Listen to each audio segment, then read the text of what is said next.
Hey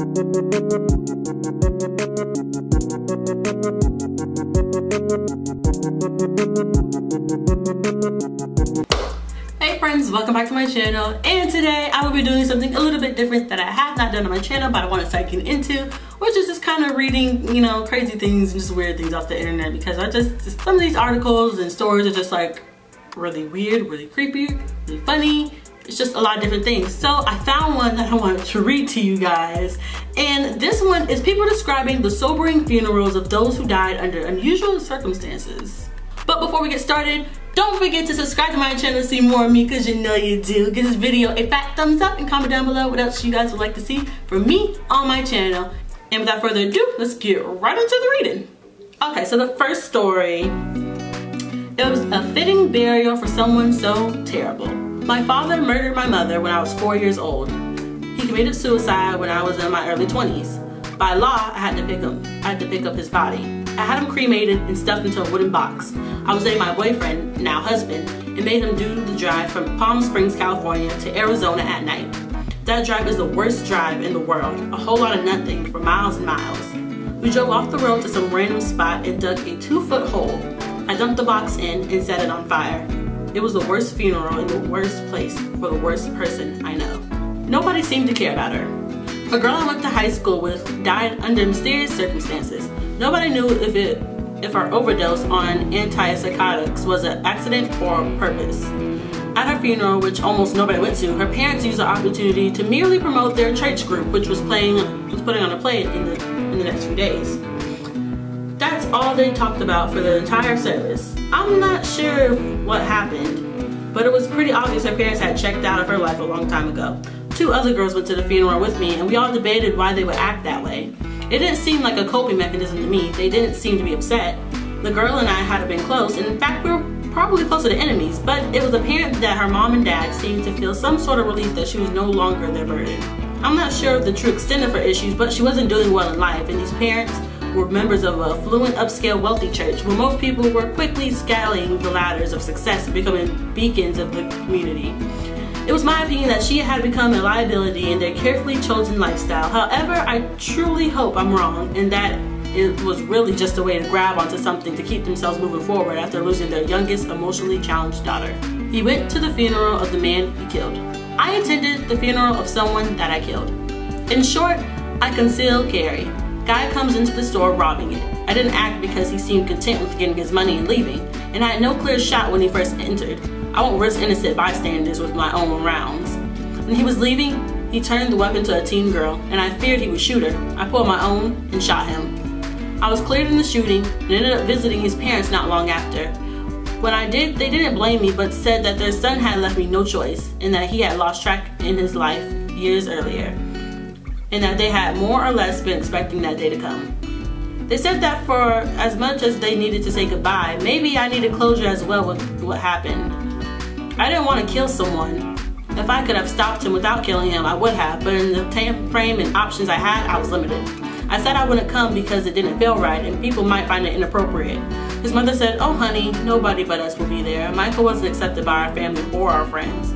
I realized he had probably been on a bad path his entire life. In the end, I did go. I didn't really know why at first. I kept my distance and didn't want to get involved. It was very strange as a whole. At the end of the ceremony, his parents placed flowers on his casket and asked if I wanted to come forward. I didn't even know they had noticed me arriving because I had stayed at the back of the church. I'm not an emotional person, but I started crying. So surreal. I killed their son, and they invited me to pay my respects. The priest told me it's perfectly fine if I don't want to, and that he and our Lord welcome anyone to pay their respects, no matter their involvement. I didn't approach the casket, and they came to me and asked me if I wanted to say anything. All I could think of was, I tried.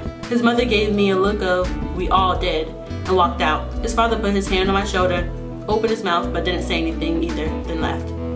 I send flowers to his grave every year now. I've made it part of my life to try and help troubled people out of their bad lives, as I was one of them at one point as well.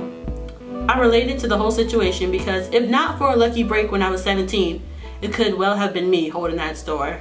Next, I had to make sure he wasn't dead.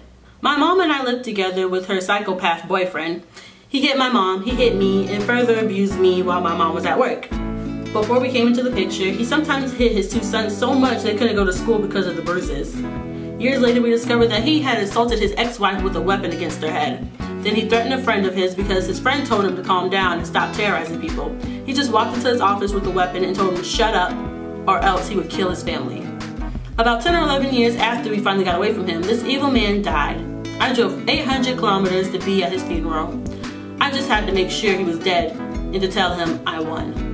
It was supposed to be an open casket, but he died of a heart attack and his dog started eating him after a while. He wanted to be cremated and have his ashes spread on a mountain, but his sons decided to spread his ashes in the sewers instead. Damn. God damn. Next story. The service was so uncomfortable. I recently had a friend who was murdered by her husband, along with their young daughters. After he killed the 3 of them, he killed himself. Both sides of the family agreed to include him in the memorial service. It was weird, but the pastor leading the service did a good job addressing the crime, but we said we weren't gathered to judge his crime, only remember and celebrate their lives. That's awkward. It was like losing a family member. A good friend died about 2 years ago. We used to play Dungeons and Dragons with him and his brother every Sunday and Wednesday. He died after losing control while racing one night. He hit the railing at what was estimated to be 120 to 130 miles per hour.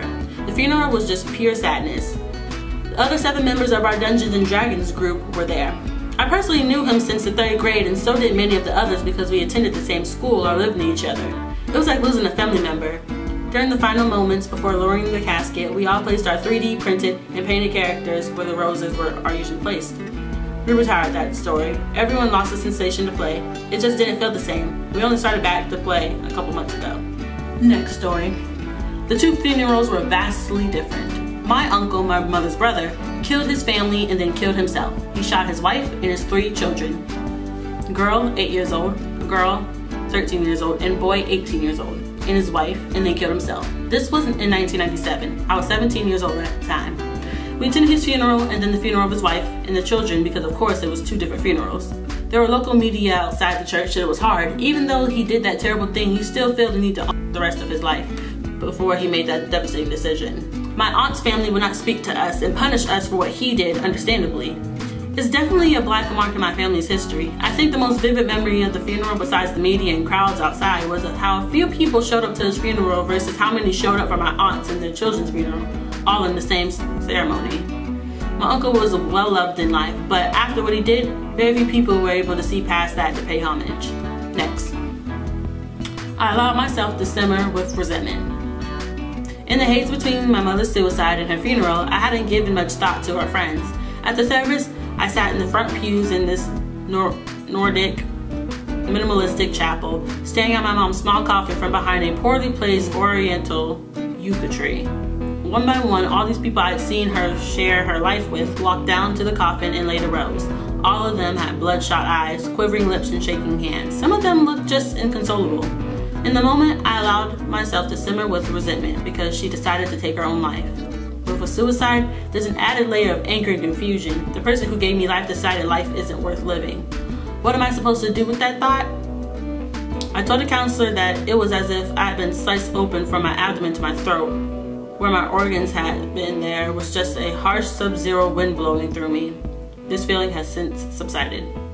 The only solace in the funeral service for me was when I stood outside on the patio. One of my cousins followed me out and offered me a smoke. I don't smoke, but that day I did. It was such an ordinary gesture which didn't require me to muster much of a response. I didn't have to pretend to feel comforted. It granted me 10 minutes of normalcy in an otherwise exhausting day. It really shouldn't have been open casket. I had a cousin, didn't know her well, who was addicted to illegal substances. She got into a fight with her boyfriend who was also addicted and was the one supplying her. He tried to drive off, she tried to stop him, and then he ran over and killed her. The funeral was super awkward because they insisted it be an open casket, and you can tell that there had been a lot of resemblancy. It just didn't look like her, which made everything sadder. And this is gonna be my last story, guys. He couldn't believe what people were saying. My father's good friend committed suicide 2 years ago. I went to the funeral with my father and the rest of my family. I kept hearing people whisper how selfish it was for him to leave his wife and kids like that. If it wasn't a funeral, I probably would have chewed their ear out, but I kept it to myself. Later on, after the very Christian service outside, I heard someone say, "We all know where people who commit that kind of sin go," implying he was going to hell. Now, I've never been a religious man, but anyone who thinks that you deserve eternal punishment for succumbing to depression is a piece of garbage in my books. Okay, now this might be my last story. I had a boyfriend in my early 20s who committed suicide. I was really surprised that at his funeral it appeared that either no one really knew him like I did, including his family, or they were all entirely being untruthful in their motives. No one mentioned his grossly mismanaged mental health issues. No one brought up his numerous breakdown trips to the emergency room, which I personally took him at least half a dozen times myself. No one seemed to have a clue about his rampant substance abuse. In fact, his mother somehow managed to completely convince herself that he had overdosed on vitamins, claiming that he had body dysmorphia and he had overdosed on creatine pills. I couldn't tell if she was lying to me, lying to herself, or genuinely did not know, and I was not going to be the one to shake her back into reality. If it was my son, I would want to imagine him overdose on vitamins. I don't think I'd be deluded enough to convince myself of that, because basically no one really talked about him. They appeared to be talking about someone else, someone who was a dedicated student and talented artist who had this really successful life ahead of him that was cut short by the evil vitamin industry. It felt really fake, and he hated when people were fake. I could feel him rolling in his grave.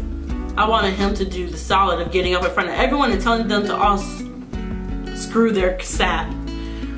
He would have given a standing ovation. He would have been smiling down on me as I told them all what deluded pieces of trash they are, sitting around talking about him when they obviously didn't care about how he was actually doing, or they didn't know him at all. It should go away.